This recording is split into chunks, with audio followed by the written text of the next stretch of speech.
Good morning, students. Today we are going to discuss some questions of surface areas and volumes. Come to the question number first. Question number first is 27 solid iron spheres, each of radius r and surface area capital S are melted to form a sphere with surface area S dash. Find the radius r dash of the new sphere and ratio of S and S dash। यहाँ question में बोला गया है कि यहाँ पर 27 solid sphere हैं। यहाँ देखिए 27 सॉलिड स्फीयर्स हैं ये, जिनका रेडियस है यहाँ पर स्मॉल आर, जिनका रेडियस है यहाँ पर स्मॉल आर और इनका सरफेस एरिया है एस।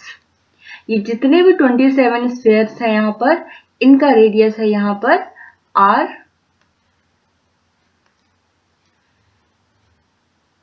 यहां पर इसका रेडियस हो जाएगा आर।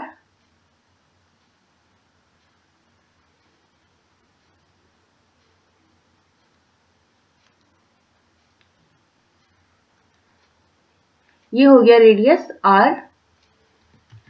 इन सभी का रेडियस स्मॉल आर होगा।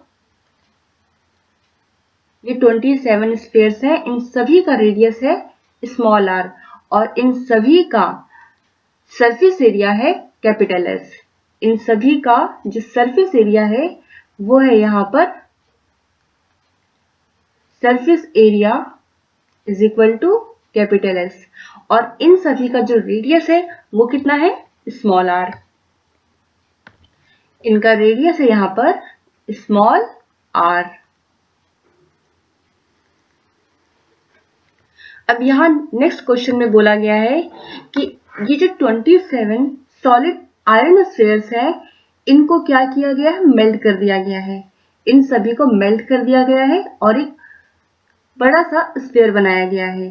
अब देखिए ये वाला जो स्फीयर है, ये इन सभी 27 स्फीयर्स को मेल्ट करके बड़ा सा एक स्फीयर बनाया गया है। अब ये जो नया स्फीयर बना है, ये जो न्यू स्फीयर है, इसका जो रेडियस है वो कितना हो जाएगा आर डैश।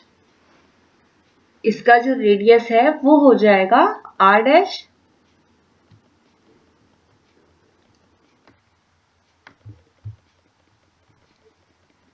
इसको हम यहां पर इसका रेडियस लिख देते हैं, ये हो जाएगा आर डैश।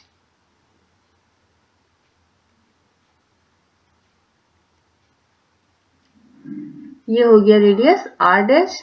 इसका रेडियस है आर स्मॉल आर। जितनी भी 27 स्फीयर है यहाँ पर, इन सभी का जो रेडियस है वो स्मॉल आर है और ये जो न्यू स्फीयर हमको मिला है, इन सभी स्फीयर्स को मेल्ट करने के बाद तब इसका जो रेडियस है वो हो जाएगा आर डैश। और ये जो 27 स्फीयर्स हैं, इनका जो सरफेस एरिया है वो है यहाँ पर capital S.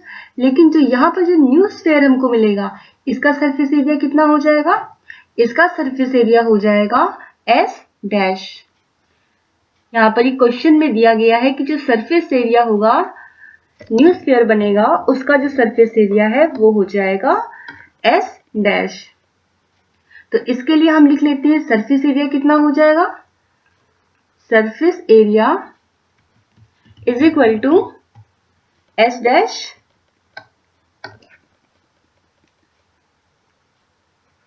Surface area is equal to s dash और इसका जो रेडियस है वो कितना है, वो है यहां पर आर डैश। अब यहां फिर से इसको देखिए, यहां पर 27 स्फीयर्स हैं जिनका रेडियस है आर और सरफेस एरिया है कैपिटल एस। इन सभी 27 स्फीयर्स को मेल्ट किया गया है और मेल्ट करने के बाद एक बड़ा सा स्फीयर बनाया गया है। तो इसका रेडियस अब हो जाएगा आर डैश और इसका सरफेस एरिया हो जाएगा एस डैश। ये न्यू स्फीयर है जिसका रेडियस है आर डैश और सरफेस एरिया है एस डैश। लेकिन यहाँ इनके वॉल्यूम में कोई चेंज नहीं होगा। जितना वॉल्यूम इस 27 स्फीयर्स का है, उतना ही वॉल्यूम इस स्फीयर का भी होगा। तो volume of 27 spheres is equal to volume of new sphere. Volume दोनों का ही सेम रहेगा। क्वेश्चन में पूछा गया है, हमें यहाँ पर फाइंड करना है रेडियस आर डैश। ये जो न्यू स्फीयर बना है आर डैश, ये रेडियस कितना है ये हमें बताना है। और सेकंड पार्ट में पूछा गया है ratio of S and S dash. S क्या है यहाँ पे, सरफेस एरिया है 27 स्फीयर्स का, और एस डैश क्या है, ये सरफेस एरिया है न्यू स्फीयर का। दोनों के बीच में हमें यहाँ पर रेशियो बनाना है। तो हम यहाँ पर पहले फर्स्ट पार्ट सॉल्व करते हैं। फर्स्ट पार्ट के लिए हम यहाँ लिख सकते हैं, हमें यहाँ पर रेडियस आर डैश फाइंड करना है। तो यहाँ पर आर डैश फाइंड करना है, तो यहाँ देखिए 27 जो स्फीयर्स हैं, यहाँ पर इन सभी का रेडियस कितना है आर। अगर यहाँ पर हम देखें एक स्फीयर यहाँ पर है, ये वाला फर्स्ट जो स्फीयर है, इसका रेडियस कितना हो जाएगा, इसका रेडियस हो जाएगा small r. Volume of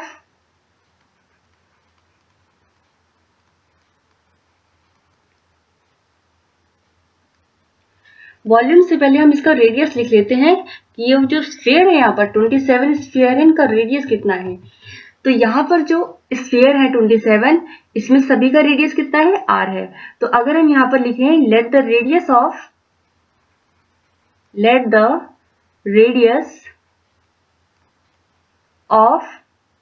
sphere, तो ये कितना हो जाएगा are.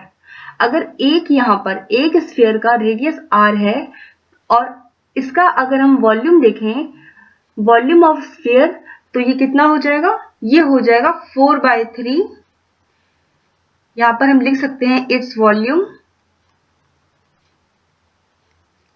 Is equal to 4/3 pi r cube. ये जो वॉल्यूम हमने लिखा है ये एक स्फीयर का है। अगर एक स्फीयर हमने लिया, इसका रेडियस आर है और इसका वॉल्यूम है 4/3 पाई आर क्यूब, तो यहाँ पर जितने भी 27 स्फीयर्स हैं, यहाँ पर 27 स्फीयर्स हैं, अगर हमें इसका वॉल्यूम लिखना है तो ये कितना हो जाएगा, ये हो जाएगा 27 मल्टीप्लाई 4/3 पाई आर क्यूब। ये तो एक के लिए वॉल्यूम है, अगर हमें 27 के लिए लिखना है तो इसमें हम 27 को मल्टीप्लाई कर देंगे। तो अब हम यहाँ पर लिख सकते हैं volume of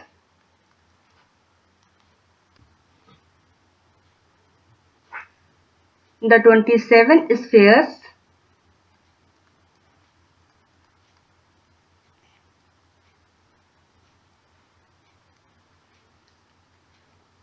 spheres with radius r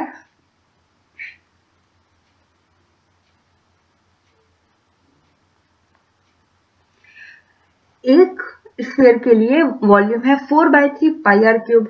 27 spheres दिए हुए हैं, तो 27 स्फीयर्स के लिए वॉल्यूम कितना हो जाएगा, 27 स्फीयर के लिए वॉल्यूम हो जाएगा यहाँ पर 27 मल्टीप्लाई 4/3 पाई आर क्यूब।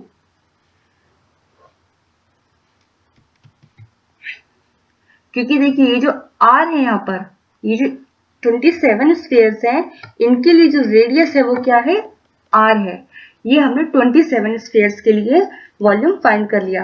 अब हम ये जो नया ये न्यू स्फीयर बना है, इन सभी को मेल्ट करके इसका वॉल्यूम फाइंड करेंगे।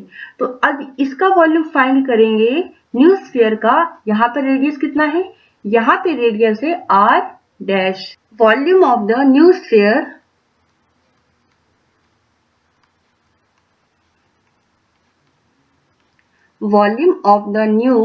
स्फीयर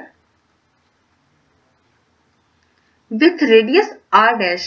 अब इसका रेडियस कितना हो गया न्यू स्फीयर का, r dash, with radius r dash. अगर अब यहाँ पर रेडियस आर डैश हो गया है, तो अब यहाँ पे क्या फॉर्मूला हो जाएगा, ये हो जाएगा 4/3 पाई आर क्यूब होता है। आर क्या होता है, रेडियस, लेकिन यहाँ पर रेडियस क्या है, आर डैश है, तो ये हो जाएगा आर डैश का क्यूब। ये आर डैश का क्यूब होगा। तो ये हो गया वॉल्यूम न्यू स्फीयर के लिए। अब हमें यहाँ पर क्या फाइंड करना था फर्स्ट पार्ट में, फर्स्ट पार्ट में फाइंड करना था रेडियस आर डैश है जो कितना है न्यू स्फीयर का। तो यहाँ देखिए ये 27 स्फीयर को मेल्ट किया गया है और एक न्यू स्फीयर बनाया गया है, तो इनके वॉल्यूम में कोई चेंज नहीं रहेगा, वॉल्यूम कांस्टेंट रहेगा। तो volume of 27 spheres is equal to volume of new sphere. इन सभी का वॉल्यूम किसके इक्वल हो जाएगा? ये सभी का वॉल्यूम इक्वल हो जाएगा न्यू स्फीयर के वॉल्यूम के। तो हम यहां पर लिख सकते हैं वॉल्यूम ऑफ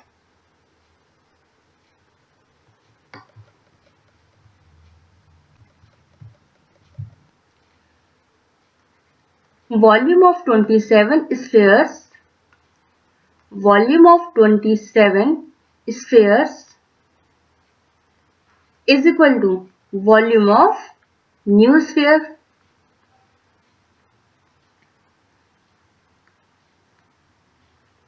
ये जो 27 स्फीयर्स है यहाँ पर, इनका वॉल्यूम इक्वल हो जाएगा न्यू स्फीयर के वॉल्यूम के। अब यहाँ पर हम क्या करेंगे, वॉल्यूम ऑफ 27 स्फीयर्स का जो वॉल्यूम है अभी हमने फाइंड किया है, उसको हम यहाँ पर रखेंगे। तो वॉल्यूम ऑफ 27 स्फीयर्स ये कितना है? 27 स्फीयर्स, ये देखिए इसका वॉल्यूम हमने फाइंड किया था, ये आया था 27 इंटू 4/3 पाई आर क्यूब। तो इसको हम यहाँ पर लिखेंगे, तो ये हो जाएगा यहाँ पर 27 मल्टीप्लाई 4/3 पाई आर क्यूब। ठीक है, अब देखिए, अब इक्वल टू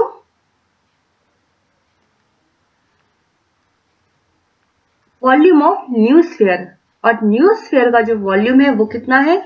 वो है यहाँ पर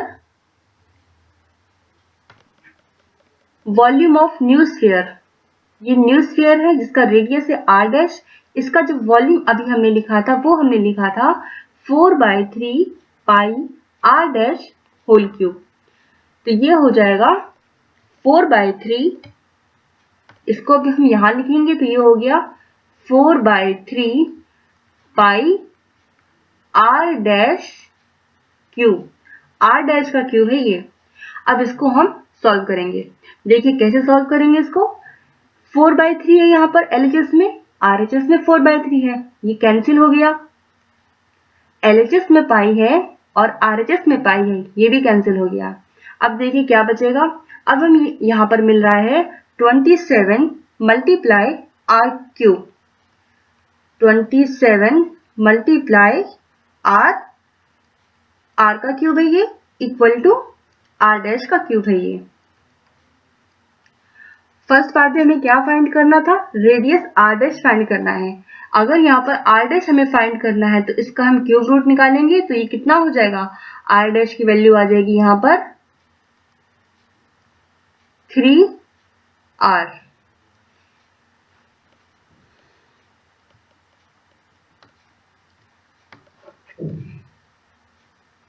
आर डैश यहाँ पर फाइंड कैसे करेंगे ये देख लीजिए एक बार फिर से। इसको हमने यहाँ पर r dash is equal to 3r लिखा है। कैसे लिखा है r dash is equal to 3r?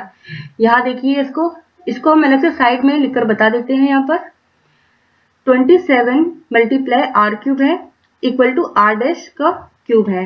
हमें क्या फाइंड करना है? आर डैश का क्यूब, जो कि है यहाँ पर इक्वल 27 मल्टीप्लाई आर का क्यूब।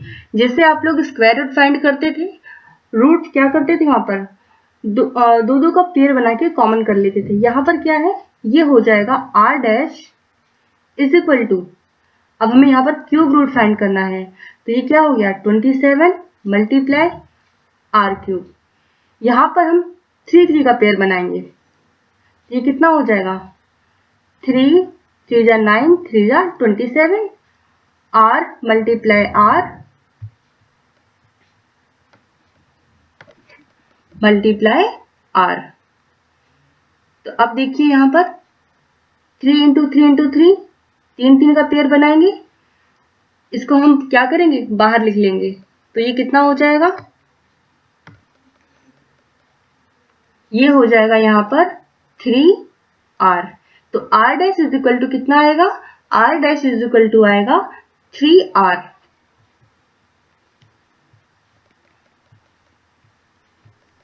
आर डैश की हमें यहाँ पर आर डैश की जो वैल्यू मिली है वो कितनी मिली है 3r।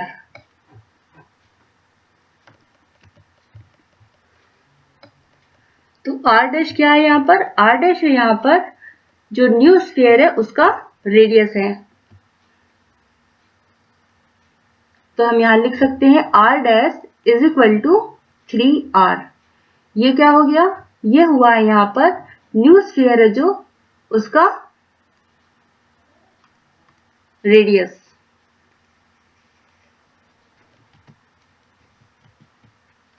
R dash is equal to 3r। First part देखिए यहाँ पर क्या बोला गया था, फर्स्ट पार्ट में बोला गया था कि आपको फाइंड करना है radius of the new sphere, radius r dash of the new sphere. Radius r dash कितना हमें मिला है, रेडियस आर डैश हमको मिला है यहाँ पर 3r। फर्स्ट पार्ट यहाँ पर हमने सॉल्व कर दिया।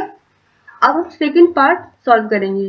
सेकंड पार्ट में क्या बोला गया है, सेकंड पार्ट में बोला गया है आपको फाइंड करना है ratio of S and S dash. S क्या है यहाँ पर, एस यहाँ पर 27 जो स्फीयर्स हैं उनका सरफेस एरिया है, और एस डैश क्या है यहाँ पर, ये जो न्यू स्फीयर मिला है हमको इन सभी स्फीयर्स को मेल्ट करने के बाद उसका सरफेस एरिया है।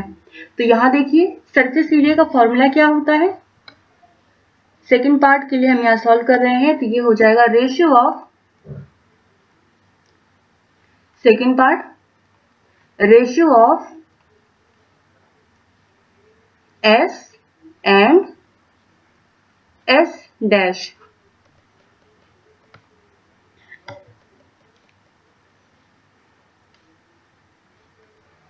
हमें यहाँ पर फाइंड करना है ratio of S and S dash. तो ये क्या हो जाएगा S by S dash, S by S dash ratio find करना है। एस क्या है यहाँ पर, एस है यहाँ पर surface area of, surface area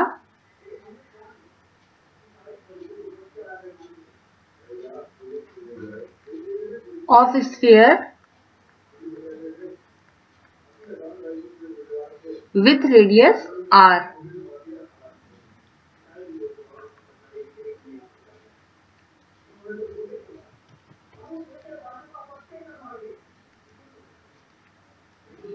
ऐसे यहाँ पर surface area of sphere, sphere का सरफेस एरिया जिसका रेडियस r है, और s डैश क्या है यहाँ पर,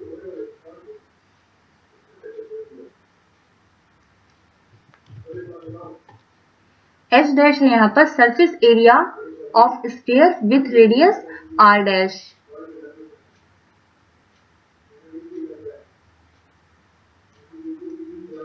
तो हम यहाँ लिख सकते हैं s डैश ये क्या है surface area of sphere with radius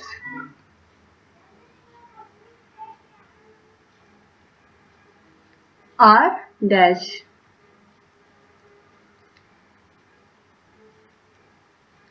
यहाँ पर s है यहाँ पर surface area of sphere, surface area है स्फीयर का जिसका रेडियस r है, और s डैश यहाँ पर सरफेस एरिया है स्फीयर का जिसका रेडियस r डैश है। अब देखिए अगर स्फीयर है उसका यहाँ पर रेडियस r है तो उसका सरफेस एरिया कितना हो जाएगा, उसका सरफेस एरिया हो जाएगा 4 पाई r स्क्वायर। ये कितना हो जाएगा, ये हो जाएगा यहाँ पर 4 पाई r स्क्वायर।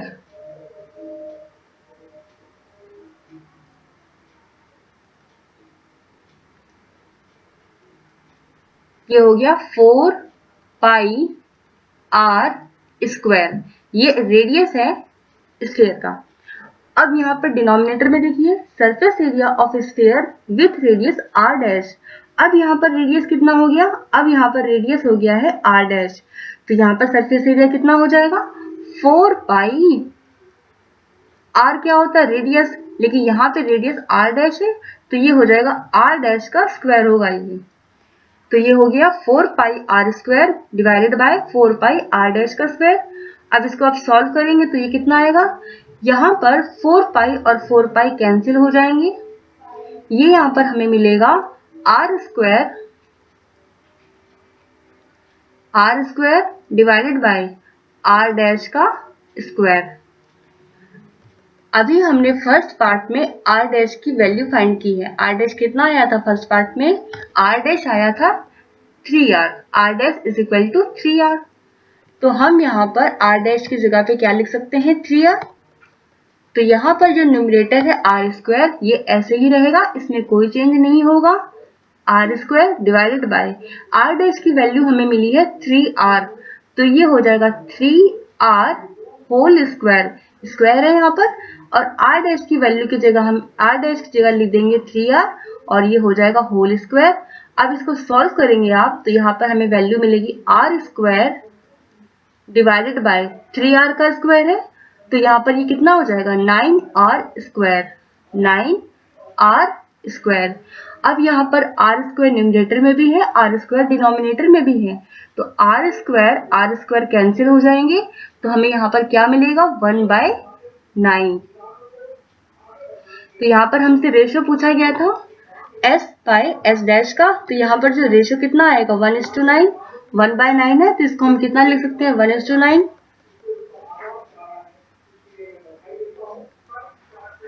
यहाँ पर हम इसको लिख सकते हैं therefore ratio of s and s dash, ratio of s and s dash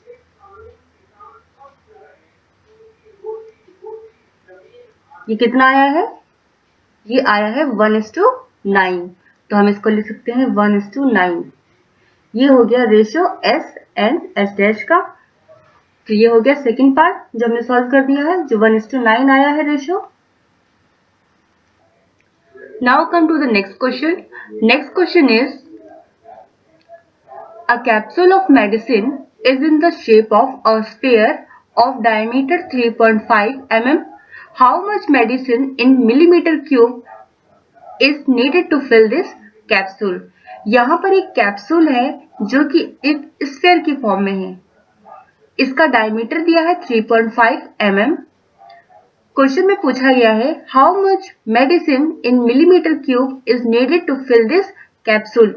कितनी मेडिसिन चाहिए इस कैप्सूल को फिल करने के लिए। इट मीन्स कि हमें इस कैप्सूल का वॉल्यूम फाइंड करना है।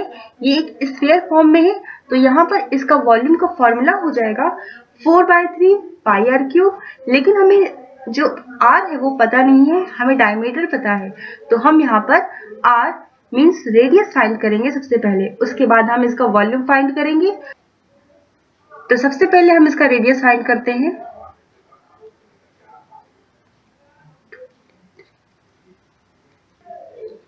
यहाँ पर डायमीटर गिवन है, डायमीटर दिया हुआ है 3.5 mm।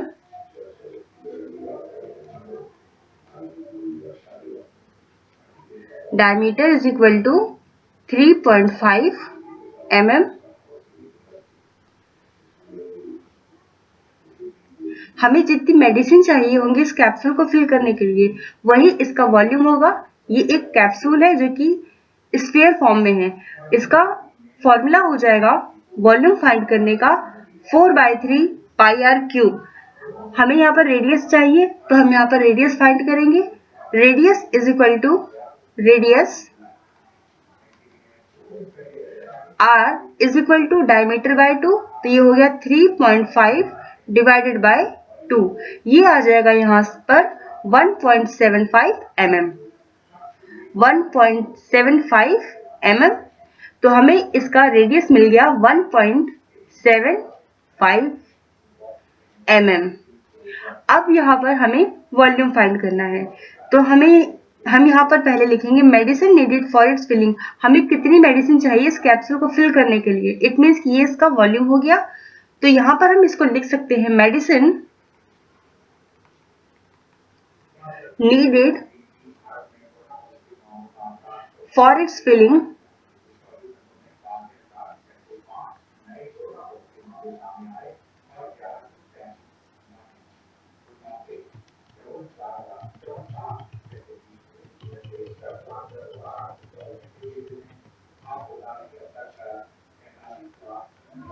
medicine needed for its filling is equal to volume of sphere, volume of sphere, क्योंकि ये जो कैप्सूल है वो किस फॉर्म में है, वो एक स्फीयर फॉर्म में है। तो यहाँ पर medicine needed for its filling ये इक्वल हो जाएगा वॉल्यूम ऑफ स्फीयर के, जो कि यहाँ पर किसके इक्वल होता है, इसका फॉर्मूला होता है 4/3 पाई आर क्यूब। तो हम यहाँ लिख सकते हैं 4/3 पाई आर क्यूब। अब हम यहाँ पर रेडियस r की वैल्यू और पाई की वैल्यू रखेंगे और इसको सॉल्व करेंगे। तो ये हो जाएगा 4/3 पाई की वैल्यू 22/7 r क्यूब। अभी हमने r फाइंड किया है, r कितना है यहाँ पर, r है यहाँ पर 1.75, तो ये हो जाएगा 1.75, यहाँ पर क्यूब है, r क्यूब है, तो ये हो जाएगा 1.75 मल्टीप्लाई 1.75 मल्टीप्लाई 1.75। यहाँ पर इसको हम सॉल्व करेंगे। यहाँ पर ये इसको हम डायरेक्ट भी कट कर सकते हैं, कैंसिल कर सकते हैं इससे, और या तो हम पॉइंट को हटाकर इसको सॉल्व करें इस तरीके से।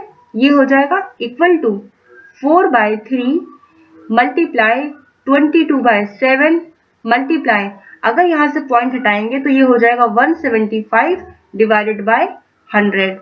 यहाँ से पॉइंट हटाएंगे तो ये हो जाएगा 175 डिवाइडेड बाय 100। यहाँ से पॉइंट हटाएंगे तो ये हो जाएगा 175 डिवाइडेड बाय 100। अब इसको सॉल्व करेंगे तो यहाँ से ये 7 से कैंसिल होगा, 7 × 7 और ये हो जाएगा 25।